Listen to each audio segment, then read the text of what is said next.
three major ways of receiving external anointings. I said number one is by the system of honor. When you find out that the anointing is on a man, you have to honor that man so that the effect of the anointing can impact on you. Because without every contradiction, the less is blessed of the better. I said number two is the law of expectation.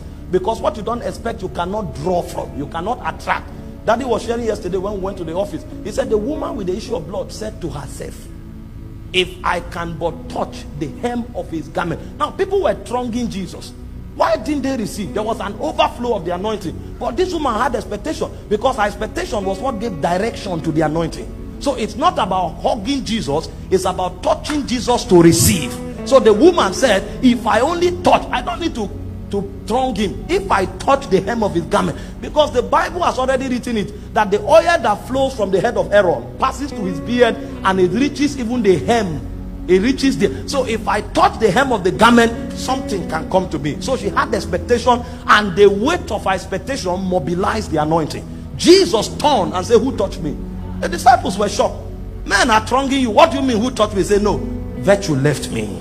Somebody came with a drum to pull something out of me. Virtue left me. She had understanding, so she drew from the anointing. And I said the third thing that makes you to receive of the anointed is when you are desperate. You will not take no for an answer. You have come to an end of yourself. You have come to a point where you know that it is either God or God. If it's God or something else, then you won't get the answer. But when it becomes either God or God, then the anointing will begin to flow in your direction. However, I said the anointing is also on your inside. And because the anointing is on your inside, you must also master how to stir it. Because when you stir the anointing and it becomes volatile, possibilities abound.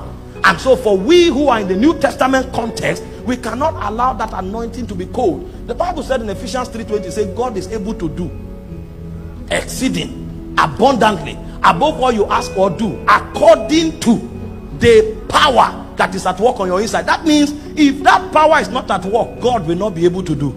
So the extent to which God is able to do is the extent to which you mobilize that power that is at work on your inside. And so I told us yesterday, as you stir the anointing, things begin to happen. And I said one of the things that happens when the anointing is stirred is that the prophetic word begins to come forth. And when the prophetic word comes forth, even dry bones can become an exceeding great army. When the prophetic word comes forth, anything is possible. All of that is tied to the operation of the anointing.